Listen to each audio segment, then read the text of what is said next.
Dear students, आप सभी का KSD मैथ्स क्लासेस में स्वागत है।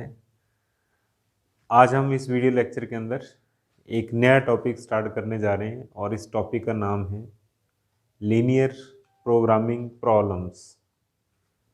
शॉर्ट में हम इसको LPP कह सकते हैं, ठीक है।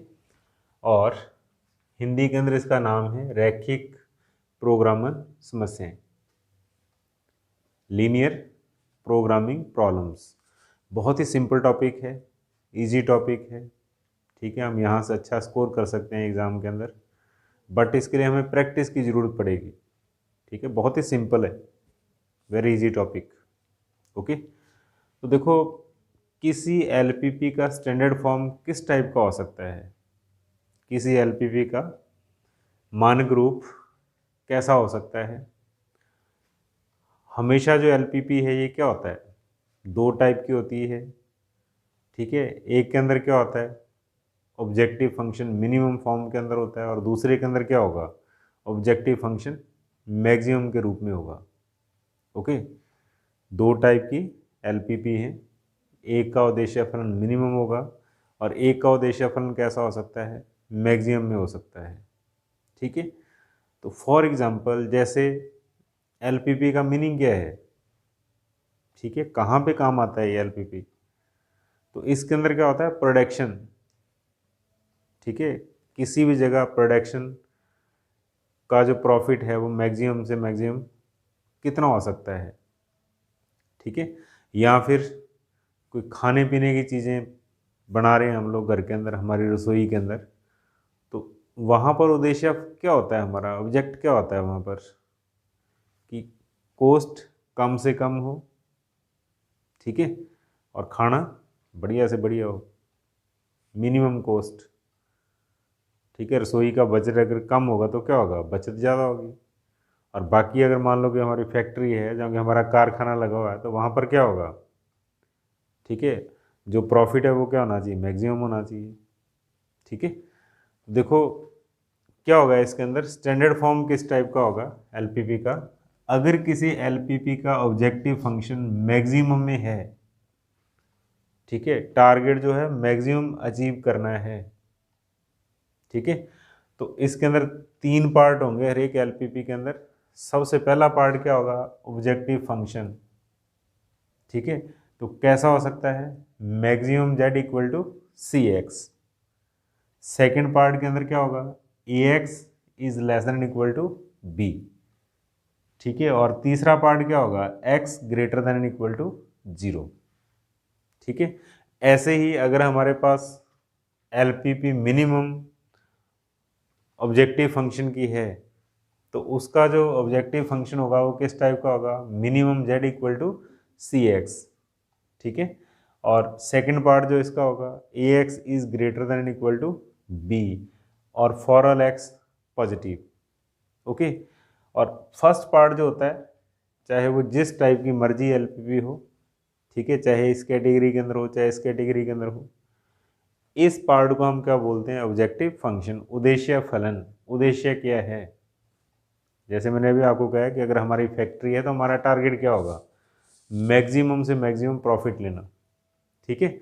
और अगर हमारी रसोई के अंदर कुछ बन रहा है तो फिर वहाँ उसका टारगेट क्या होता है, उसका टारगेट होता है मिनिमम में संतुष्टि, ठीक है। ऐसा थोड़ा है कि रोटियाँ बनाते रहो और खाते रहो, ठीक है। यहाँ खाने पीने का प्रोडक्शन हो रहा है, जैसे फॉर एग्जांपल मेडिसिन है, ठीक है। हम लोग क्या करते हैं, एक टेबलेट या दो टेबलेट, ठीक है। अगर किसी को हम वैसे 30-40 टेबलेट इकट्ठी दे देंगे तो क्या होगा, और वैसे ही उसका काम हो जाएगा, ठीक है। तो कहने का मतलब क्या है, जब खाने पीने का मामला आएगा, ठीक है, खाने पीने की बात होगी तो उसका ऑब्जेक्टिव फंक्शन कैसा होगा, मिनिमम, ओके।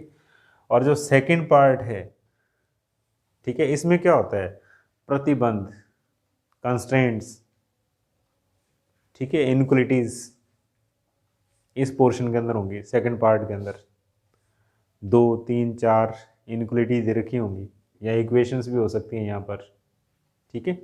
और फिर थर्ड पार्ट जो होता है, इसके अंदर क्या होता है, प्रोडक्शन, ठीक है। मान लो रसोई के अंदर चपाती बनती है तो क्या होता है, कभी नेगेटिव नंबर में बनी है वो, ठीक है, यहाँ तो बिल्कुल नहीं बनती, जीरो होता है उनकी संख्या, या फिर अगर बनेंगी तो वो क्या होंगी, पॉजिटिव। कहने का मतलब क्या होगा, जो प्रोडक्शन होगा वो कितना होगा, इक्वल टू ज़ीरो या फिर ग्रेटर देन ज़ीरो। घर में या तो खाना बनेगा, अगर नहीं बनेगा तो फिर क्या होगा, चूल्हा बंद, that is x equal to zero. और ऐसे ही यहाँ पर इस प्रॉब्लम के अंदर भी क्या होगा, या तो फैक्ट्री में कुछ बनेगा, नहीं बनेगा तो क्या होगा, फैक्ट्री को लॉक लगेगा, that is x equal to zero. Okay, तो ऐसा नहीं है कि प्रोडक्शन किस टाइप का हो, नेगेटिव हो। ठीक है, या तो जीरो के बराबर होगा या फिर जीरो से बड़ा होगा। ओके, तो ये तीन पार्ट होते हैं। सबसे पहला पार्ट क्या कहलाता है एलपीपी का, उद्देश्य फलन कहलाता है। ये मैक्सिमम में भी हो सकता है, मिनिमम में भी हो सकता है।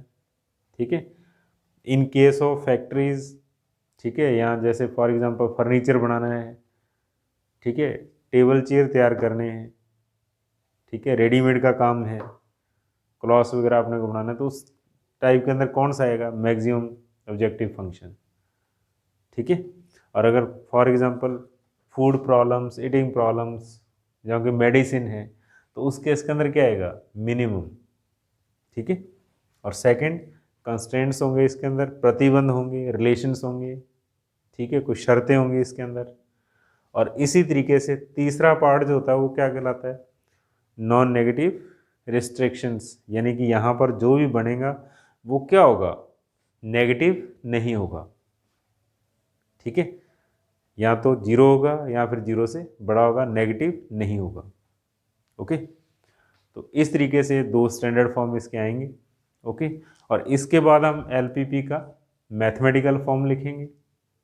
और mathematical form of LPP, LPP का गणितीय रूप, ठीक है, इसका मैथमेटिकल लुकिंग जो होगी वो किस टाइप का होगा। इसमें सबसे पहले मैंने आपको बताया था ऑब्जेक्टिव फंक्शन, ठीक है, मैक्सिमम या मिनिमम का हो सकता है, लेकिन यहाँ पर हम लोग क्या लिखेंगे, ऑप्टिमाइज। ऑप्टिमाइज मीन्स उद्देश्य फलन, जैसा भी होगा क्वेश्चन के अंदर, चाहे वो मैक्सिमम हो चाहे मिनिमम हो। ठीक है, optimize z equal to C1x1 plus C2x2 up to Cnxn।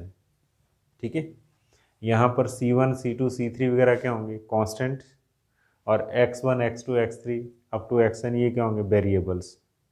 ठीक है, जो प्रोडक्शन होगा। हम इसके बाद सब्जेक्ट टू कंडीशंस या कंस्ट्रेंट्स, इनको हम कह सकते हैं। यहाँ पर क्या होंगी, इनक्वलिटीज़। कैसे, A11x1 A12x2 up to A1n xn। यहाँ पर लेस देन इक्वल टू भी हो सकता है, इक्वल टू का साइन भी हो सकता है, ग्रेटर देन इक्वल टू का साइन भी हो सकता है। ठीक है, और यहाँ पर क्या होगा, B1।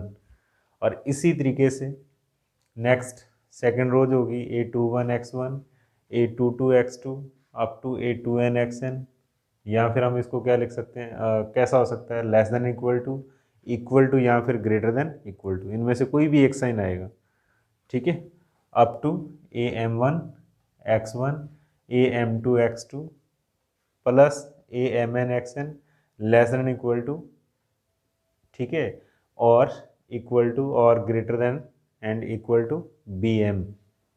ठीक है, और तीसरा जो पार्ट है वो क्या होता है, non negative restrictions, non negative conditions, यानी कि जो भी प्रोडक्शन होगा वो सारे का सारा क्या होगा, पॉजिटिव या फिर जीरो। यानी कि all x1 x2 x3 up to xn ये किस टाइप के हो सकते हैं, जीरो या जीरो से बड़े हो सकते हैं, नेगेटिव नहीं होंगे। ओके, तो ऑप्टिमाइज जेड मीन्स मैक्सिमम भी हो सकता है उद्देश्य फलन ऑब्जेक्टिव फंक्शन, मिनिमम में भी हो सकता है। ठीक है, तो जैसे अभी मैंने आपको बताया था स्टैंडर्ड फॉर्म, जैसे maximum z equal to CX। ठीक है, और यहाँ पर C का मीनिंग क्या है, ये है C1 C2 up to CN, C1 C2 up to CN। ठीक है, एक रो मैट्रिक्स होगा C, और उसके बाद जो कैपिटल A बताया था मैंने, यानी कि सेकंड जो मैंने यहाँ पर लिखवाया था कंस्ट्रेंट्स के अंदर, AX is less than equal to B। Okay, तो A क्या होगा यहाँ पर, ए होगा, एक matrix A11 up to A1n, और ऐसा करते करते AM1 टू AMn, इन सभी का मैट्रिक्स होगा। यानी कि जो x1 x2 xn के कोफिशिएंट्स होंगे इनका मैट्रिक्स क्या कहलाएगा, कैपिटल ए। एंड बी क्या होगा, इनकी राइट हैंड साइड का column matrix B1 B2 up to Bm। ठीक है, और जो x होगा वो क्या होता है, x equal to column matrix of variables x1 x2 up to xn। ठीक है, यानी कि यहाँ पर जो C है वो क्या है, एक रो मैट्रिक्स है C1 C2 up to Cn, और जो A है वो क्या है, coefficient matrix of variables x1 x2 xn का गुणांक मैट्रिक्स, कोफिशिएंट मैट्रिक्स। B क्या होगा, राइट हैंड साइड, और x क्या होगा, column matrix of variables x1 x2 x3 up to xn का कॉलम मैट्रिक्स। ओके, और मैं बार बार कह रहा हूँ आपसे कि बहुत ही सिंपल टॉपिक है, मुश्किल नहीं है। ठीक है, जब हम इसके क्वेश्चन पढ़ेंगे बहुत ही इंटरेस्ट आएगा आप में, बहुत ही सिंपल टॉपिक है। ओके,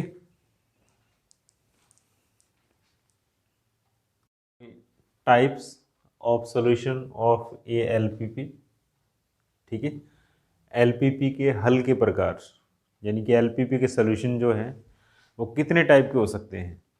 ओके, तो किसी भी एलपीपी के सॉल्यूशन जो हैं वो 3 टाइप के हो सकते हैं। ठीक है, नंबर 1 बेसिक सॉल्यूशन, आधारी हल। ठीक है, आधारी हल, बेसिक सॉल्यूशंस। तो देखिए क्या सिस्टम होता है इसके अंदर, जैसे मैंने आपको बताया था एलपीपी चाहे किस रूप की हो, चाहे वो मैक्सिमम की हो या फिर मिनिमम की, उसके अंदर कितने पार्ट होंगे, 3 पार्ट होंगे। सबसे पहला पार्ट टारगेट, उद्देश्य फलन, objective function, then conditions, constraints.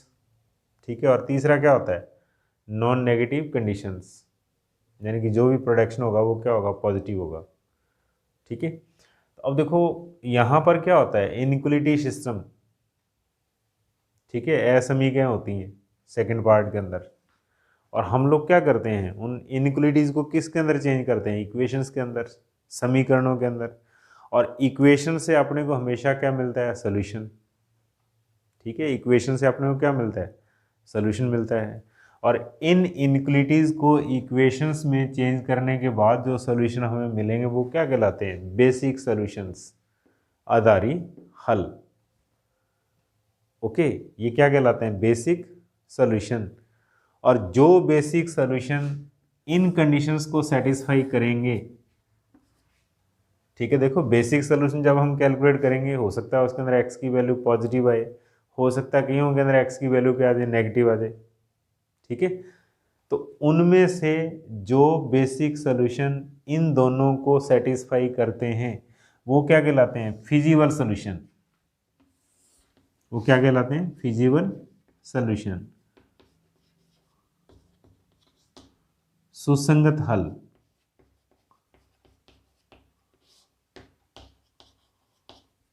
क्या कहलाते हैं, फिजिबल सॉल्यूशन, सुसंगत हल। ठीक है, और फिर इसके बाद जो फिजिबल सॉल्यूशन इस पहली कंडीशन को सेटिस्फाई करते हैं वो क्या कहलाते हैं, ऑप्टिमल सॉल्यूशन। ठीक है, यानी कि ऑप्टिमल सॉल्यूशन कौन होंगे, फिजिबल सॉल्यूशन जो ऑब्जेक्टिव फंक्शन को सेटिस्फाई करेंगे।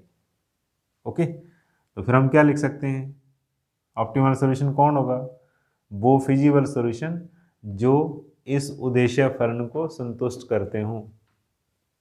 Feasible solutions satisfied the objective functions are called optimal solution। तो ये 3 टाइप के होते हैं, ध्यान देना आप, बेसिक सॉल्यूशन, आधारी हल। जो बेसिक सॉल्यूशन जिनके अंदर x की वैल्यू पॉजिटिव रहेगी वो क्या कहलाएंगे, फिजिबल सोल्यूशन, क्योंकि कंडीशन है जो भी प्रोडक्शन हो रहा है वो यहाँ तो क्या होना चाहिए, जीरो होना चाहिए, या फिर कैसा होना चाहिए, पॉजिटिव होना चाहिए। ठीक है, जो सोल्यूशन इन दोनों कंडीशंस को सेटिस्फाई करेंगे वो क्या कहलाएंगे, फिजिबल सोल्यूशन।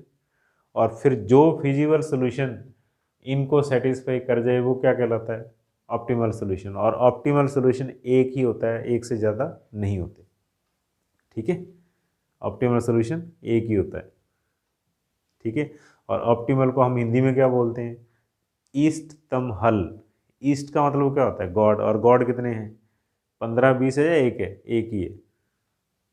ठीक है, तो इसलिए ऑप्टिमल सोल्यूशन क्या होगा, हर एक प्रॉब्लम का एक ही होगा, एक से ज़्यादा ऑप्टिमल सोल्यूशन नहीं होते। ये चीज़ अपने को याद रखनी है। ओके,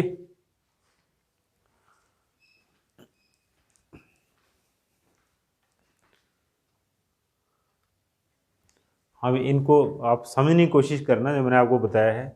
जैसे लंगर, ठीक है, खाने पीने का एग्जांपल दे रहा हूँ मैं आपको। जैसे लंगर सिस्टम होता है, तो लंगर सिस्टम में क्या होता है, कोई भी आ सकता है, भीड़ ज़्यादा होगी।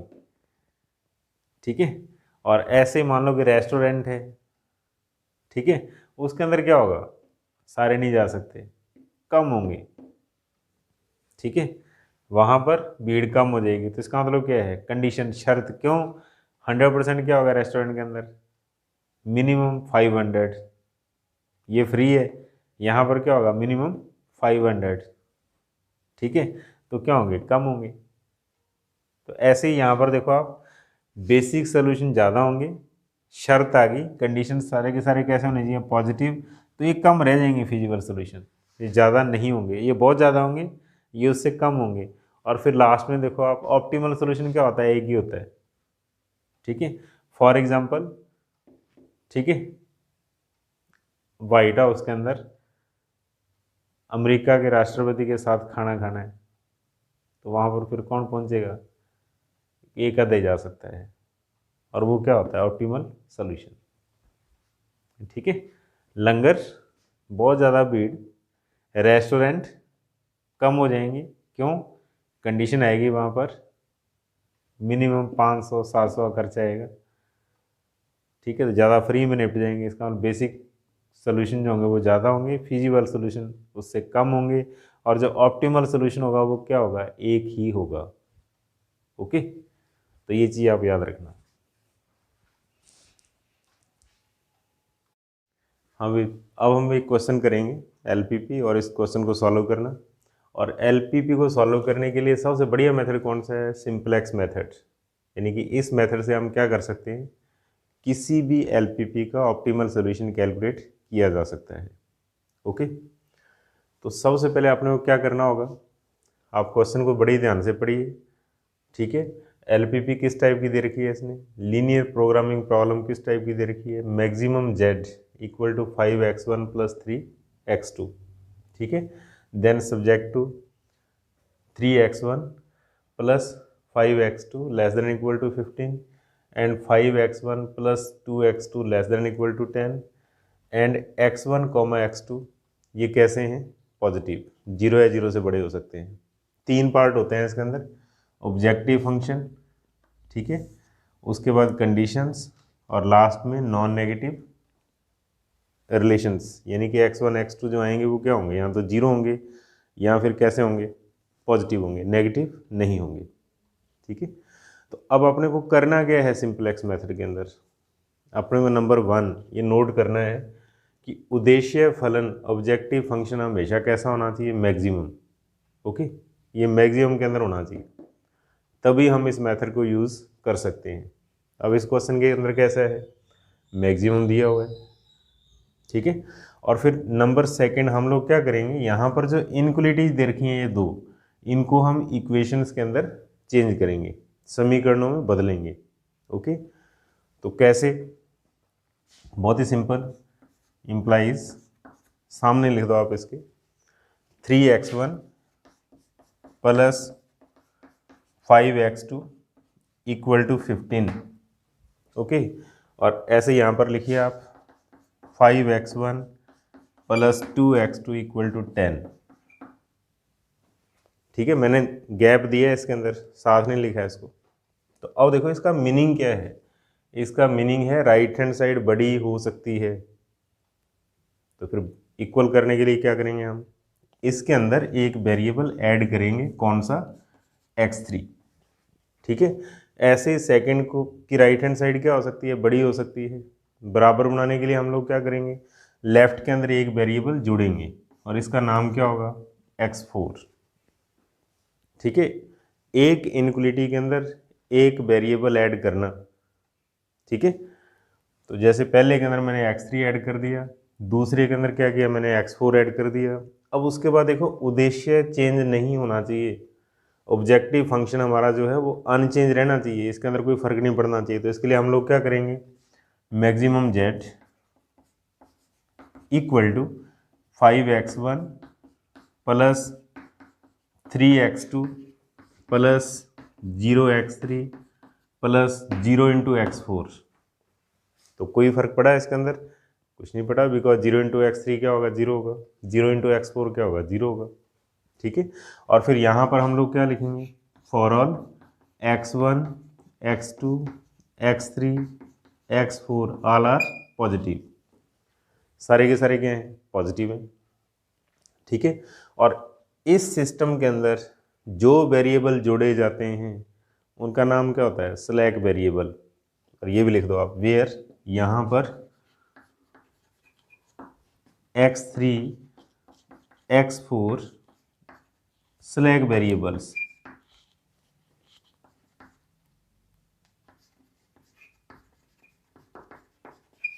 ठीक है, अभी पहला क्वेश्चन है, बार बार ये चीज़ें रिपीट होंगी। ठीक है, तो आपको 100% याद हो जाएंगी। जो वेरिएबल हम ऐड करेंगे इक्वेशन के अंदर चेंज करने के लिए वो क्या कहलाते हैं, स्लैक वेरिएबल। ठीक है, तो अब इसके बाद आपने क्या करना होता है, बहुत ही सिंपल, आपने इस इक्वेशन सिस्टम को ऑब्जर्व करना है कि अगर हम इसका गुणांक मैट्रिक्स लिखें तो क्या बन रहा है इसका, देखो आप 3 5 5 2 1 0 और 0 1। सिर्फ लेफ्ट हैंड साइड का देखो आप, 3 5 5 2 1 0 और 0 1। ठीक है, तो क्या इसके अंदर यूनिट मैट्रिक्स है, देखो आप, अगर इसके अंदर इकाई मैट्रिक्स आ गया तो इसका मीनिंग क्या होगा, हम यहाँ से आगे बढ़ सकते हैं। ओके, तो लिखो आप, इसके बाद फिर हम लोग क्या करेंगे, फर्स्ट सिंपलेक्स टेबल, पहली सिंपलेक्स टेबल बनेंगी। तो लिखिए फर्स्ट सिंपलेक्स टेबल। ठीक है, और इस टेबल का रूप जो है वो इस टाइप का होगा। ओके, किस टाइप से टेबल तैयार करनी है आपने को, इस टाइप से टेबल तैयार करनी है। सबसे ऊपर CJ, यहाँ पर B, यहाँ पर XB और यहाँ पर CB, और यहाँ पर क्या लिखना आपने को, y1 y2 y3 y4। ध्यान देना आप, 4 वेरिएबल है हमारे पास, x1 x2 x3 x4। जितने वेरिएबल होंगे उतनी हम यहाँ पर y लिख देंगे, y1 y2 y3 y4। Okay, तो फिर आइए आप, सबसे ऊपर क्या लिखा जाता है CJ के सामने, CJ के सामने लिखा जाता है मैक्सिमम z के कोफिशिएंट, जैसे 5 3 0 0। इसको हम यहाँ पर लिखेंगे 5 3 0 एंड 0। फिर यहाँ पर क्या आएगा, यहाँ पर आएगा कोफिशिएंट मैट्रिक्स 3 5 5 2 1 0 0 1। ठीक है, और यहाँ पर क्या आएगा, यहाँ पर आएगा इक्वेशंस की राइट हैंड साइड। ठीक है, 15 10। ओके, और लास्ट में इस टेबल के अंदर हम लोग क्या करते हैं, यहाँ पर लिखते हैं ZJ माइनस CJ,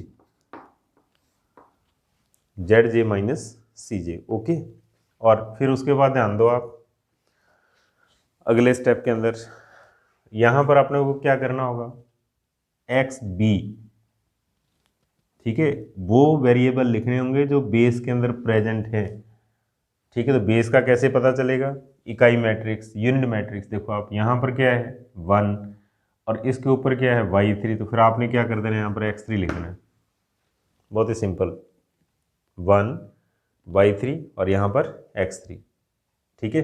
फिर यहाँ पर इकाई मैट्रिक्स का दूसरा कॉलम देखो आप, 1, ऊपर कौन है, y4, तो यहाँ पर क्या देगा, x4।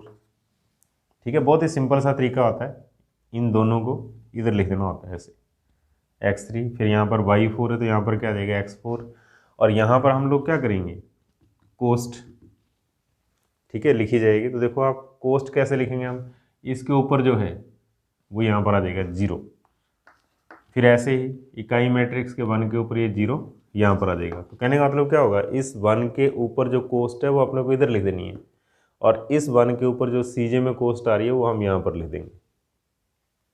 ओके, तो इस तरीके से फर्स्ट टेबल हम तैयार करते हैं। और उसके बाद फिर क्या करना होता है अपने को, जेड जे माइनस सी जे, बड़े ध्यान से सुनना आप, जेड जे माइनस सी जे, इन दोनों का डिफरेंस। जेड जे क्या होता है, जेड जे होता है इन दोनों का इन दोनों के साथ मल्टीप्लाई और जोड़। ठीक है, जैसे दोनों 0 0 है, इनको आप इनके साथ मल्टीप्लाई कर दो, 3 इंटू 0 प्लस 5 इंटू 0 क्या होगा, 0 माइनस 5 कितना देगा, -5। फिर ऐसे ही इन दोनों 0 का मल्टीप्लाई इसके साथ कितना हो गया, 0 -3। ठीक है, ऐसे फिर यहाँ पर 0 - 0 0, ऐसे फिर नेक्स्ट इन दोनों का मल्टीप्लाई 0, और यहाँ पर माइनस करेंगे इसको तो क्या देगा, 0 आ जाएगा। ठीक है, बहुत ही सिंपल सा तरीका है, इन दोनों का इनके साथ मल्टीप्लाई करते जाओ, जोड़ते जाओ और माइनस ये लिखते जाओ आप। ठीक है, तो अब आप देखिए, अगर ये सारे के सारे पॉजिटिव आ जाएं तो इस टेबल के अंदर सोल्यूशन होगा, और अगर ये सारे पॉजिटिव नहीं है तो इसका मतलब क्या है, इस टेबल के अंदर सोल्यूशन नहीं है। तो लिखो आप, वी सी दैट, हम देखते हैं for all Z j minus C j, ठीक है, पॉजिटिव नहीं है क्योंकि नेगेटिव आ रहे हैं इसके अंदर। ठीक है, तो इसके बाद फिर क्या करना होगा अपने को, नेक्स्ट टेबल बनेंगे इसके अंदर, सेकंड सिंपलेक्स टेबल। तो उससे पहले थोड़ी सी फॉर्मेलिटी है, यहाँ पर क्या करना होता है अपने को, मैक्सिम जो सबसे most negative Z j minus सी जे होगा हम उसको चुनेंगे, -5, यानी कि -3 और -5 में से किसको चूज किया जाएगा, -5। ओके, और फिर हम लोग क्या करते हैं, की एलिमेंट कैलकुलेट करते हैं यहाँ पर हर एक टेबल के अंदर, की एलिमेंट। ओके, और इसका फॉर्मूला क्या होता है, इसका फॉर्मूला होता है मिनिमम, ठीक है, x B upon x j, minimum को सिलेक्ट करना, and where x j positive. ठीक है, एक्स जे कौन होगा, x1, क्योंकि यहाँ पर y1 आ रहे हैं। ठीक है, अब इसका मीनिंग क्या होगा, देखो आप ध्यान देना, इसका मीनिंग होगा कि आप लिखो 15/3, 15/3, फिर आप लिखिए 10/5, और इनका रेशियो कैलकुलेट करिए आप। ठीक है, यानी कि ऊपर ये वैल्यू आएगी, अपॉन के अंदर ये लिखना होगा अपने को, जो एंट्री है वहाँ से। तो अब ये हमारे पास आ रहा है 5, ये हमारे पास आ रहा है 2, मिनिमम को हम सेलेक्ट करेंगे, और मिनिमम के रिस्पेक्ट जो एंट्री वेक्टर के अंदर यहाँ पर नंबर आ रहा है उसके ऊपर आपने क्या करना है, सर्कल लगा देना है। ठीक है, इन दोनों में से मिनिमम को चुनिए, और आप यहाँ पर आइए, इस रो के अंदर जो एंट्री है, जो एरो का साइन लगा हुआ है, उस कोस्ट के ऊपर सर्कल लगा दो। अब ये कोस्ट क्या है, की एलिमेंट। ठीक है, इस की एलिमेंट की हेल्प से हम क्या करेंगे, सेकंड टेबल बनाएंगे। तो लिखो आप, second simplex table.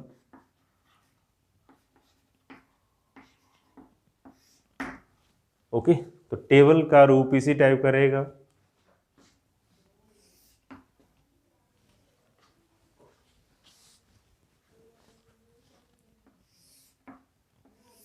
That is, ठीक है, टेबल की लुकिंग सेम रहेगी जैसी पहली है। तो सीजे आएगा सबसे ऊपर, फिर हम यहाँ पर बी लिखेंगे, यहाँ पर हमारे पास आ जाएगा y1, y2, y3, y4। Okay, और ऊपर ये कोस सेम लिख देनी है अपने को, 5 3 0 0, ये चीज़ नहीं बदलती टेबल के अंदर। ओके, अब इसके बाद क्या करना होता है देखो अपने को, जैसे ये 5 की एलिमेंट है तो आप 5 से इस इकाई मैट्रिक्स के 1 के ऊपर आ जाओ आप, और एरो का साइन इस तरीके से लगा देना आप। ये क्या हो जाएगा, आउटगोइंग वेक्टर्स, इसको एंट्री वेक्टर बोलते हैं, और ये क्या हो जाएगा, आउटगोइंग वेक्टर। ठीक है, और ये आउटगोइंग वेक्टर जब हम आगे पढ़ेंगे, ठीक है, सिंपलेक्स टेबल 5 से 10 क्वेश्चंस के बाद नई प्रॉब्लम्स आएंगी, उनके अंदर ये बड़ा हेल्पफुल होगा। तो इसलिए आदत, हैबिट बना लो आप, एंट्री की element then outgoing vectors. Okay, अब इसके बाद फिर क्या करेंगे हम, सबसे पहली टेबल बनेगी जिसके अंदर की एलिमेंट होता है, सबसे पहली रो जिसके अंदर क्या होता है, की एलिमेंट। कैसे, इस सारी रो को 5 से डिवाइड कर दो आप, 5 से भाग कर दो आप, की एलिमेंट से भाग देना। तो ऐसा करते ही क्या आ जाएगा, 2 देन 1 देन 2/5 देन 0 देन 1/5। ठीक है, की एलिमेंट को 5 से डिवाइड करना, और उसके बाद फिर आप यहाँ पर इसकी ऐसे पहचान, ब्रैकेट लगा करके मल्टीप्लाई का साइन लगा देना आप। ठीक है, अभी इसके बाद फिर हम लोग क्या करेंगे, फर्स्ट रो कैसे तैयार करनी है अपने को, पुरानी फर्स्ट को बाहर लिखिए, 15 3 5 1 0, यहाँ से लेकर यहाँ तक इसको बाहर लिख दो आप। फिर देखो आप इस की एलिमेंट के ऊपर क्या है, 3, इस 3 को इसके साथ मल्टीप्लाई करिए।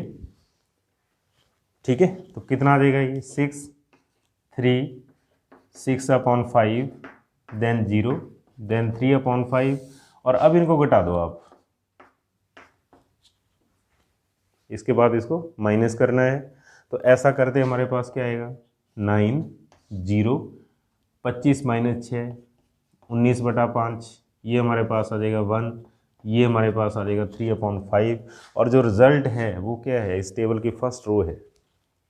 ठीक है, तो अब हम यहाँ पर क्या करेंगे, 9 0 19/5 1 -3/5। ओके, इस तरीके से मेंशन कर देंगे। और अब आइए आप, अब क्या होगा देखो आप, इकाई मैट्रिक्स इस टेबल के अंदर भी है, यूनिट मैट्रिक्स, और यूनिट मैट्रिक्स इस टेबल के अंदर भी है, लेकिन यहाँ पर अब इसकी पोजीशन चेंज है। ठीक है, तो यहाँ पर क्या लिखना होगा अपने को, XB, और यहाँ पर हम क्या लिखेंगे, CB। ठीक है, तो अब क्या करना होगा देखो आप, इकाई मैट्रिक्स का 1, ऊपर दोनों चीज़ें जो हैं इनको यहाँ पर 0 और x3, y3 है तो यहाँ पर हम लोग क्या करेंगे, x3 लिख देंगे। ठीक है, ऐसे ही इकाई मैट्रिक्स का 1, ऊपर दोनों चीज़ें इनको यहाँ, बस ऐसे याद करना अपने को, इतना सा काम है। ठीक है, तो ये हो जाएगा 5, और यहाँ पर x1, y1 है, y1 के रिस्पेक्ट क्या आ जाएगा, x1 आ जाएगा। और फिर हम लोग क्या करेंगे, ZJ - CJ, इसको कैलकुलेट करना। ओके, इसको हम कैसे कैलकुलेट करेंगे, लास्ट टेबल के अंदर मैंने आपको बताया था, फर्स्ट टेबल के अंदर इन दोनों के साथ मल्टीप्लाई कर दो और जोड़ दो, कितना हो जाएगा, 0 × 0 + 5 × 1 - CJ, तो ये हमारे पास आ जाएगा 0, बिकॉज 5 - 5। फिर उसके बाद देखो इन दोनों का मल्टीप्लाई करना है, तो ये कितना आ जाएगा, 2 2 - 3 - 1। फिर इन दोनों का मल्टीप्लाई करना, कितना आ जाएगा, 0 0 - 0 0। फिर नेक्स्ट इन दोनों के साथ मल्टीप्लाई करना और जोड़ना, कितना आ जाएगा, 1 1 - 0 1। ओके, तो हम फिर क्या देख रहे हैं यहाँ पर, ये सारे के सारे पॉजिटिव नहीं है, तो लिख देना आप इसको, for all ZJ - CJ not greater than equal to 0, सारे के सारे पॉजिटिव नहीं है, तो इसका मतलब सेकंड टेबल के अंदर भी सॉल्यूशन नहीं है। तो फिर हम लोग क्या करेंगे, थर्ड टेबल की ओर जाएंगे, और थर्ड टेबल के लिए अपने को किस चीज़ की ज़रूरत है, की एलिमेंट की ज़रूरत है। और की एलिमेंट कैसे कैलकुलेट करना होता है, नेगेटिव को चूज करिए आप यहाँ पर। ठीक है, तो ये एंट्री वेक्टर हो गया,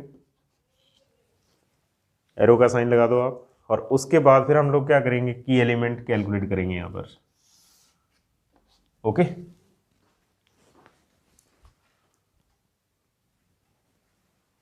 हमें की एलिमेंट कैलकुलेट करना, और की एलिमेंट कैलकुलेट करने का फॉर्मूला सेम रिपीट कर देना आप यहाँ पर ऊपर। ठीक है, और फिर करना क्या होता है, बहुत ही सिंपल, इस बेस के अपॉन में ये लिखना होगा अपने को, यानी कि 9 अपॉन 19/5 दैट इज 45/19, ठीक है। और ऐसे 2/5 तो ये हमारे पास 5 आ जाएगा, 2 के बटा में ये लिखना दैट इज 5, ठीक है। तो अब देखो मिनिमम कौन है दोनों में से, मिनिमम ये है बिकॉज 45/19, ठीक है, लगभग 2 पॉइंट कुछ रहेगा, और ये कितना है 5, तो हम मिनिमम को सिलेक्ट करेंगे क्योंकि फॉर्मूला क्या है मिनिमम। तो इसका मीनिंग क्या हो गया, ये हमारे पास क्या बन गया अभी की एलिमेंट, ओके। और की एलिमेंट के इकाई रिस्पेक्ट इकाई मैट्रिक्स का 1, यहां से आप बाहर आ जाओ, आप इसको क्या बोलते हैं आउटगोइंग वेक्टर्स, ओके। तो ये एंट्री वेक्टर और ये क्या है आउटगोइंग वेक्टर। हाँ भाई, इसके बाद फिर हम लोग क्या करेंगे, थर्ड टेबल तैयार करेंगे, ठीक है। तो लिखिए प्लीज थर्ड सिंप्लेक्स टेबल।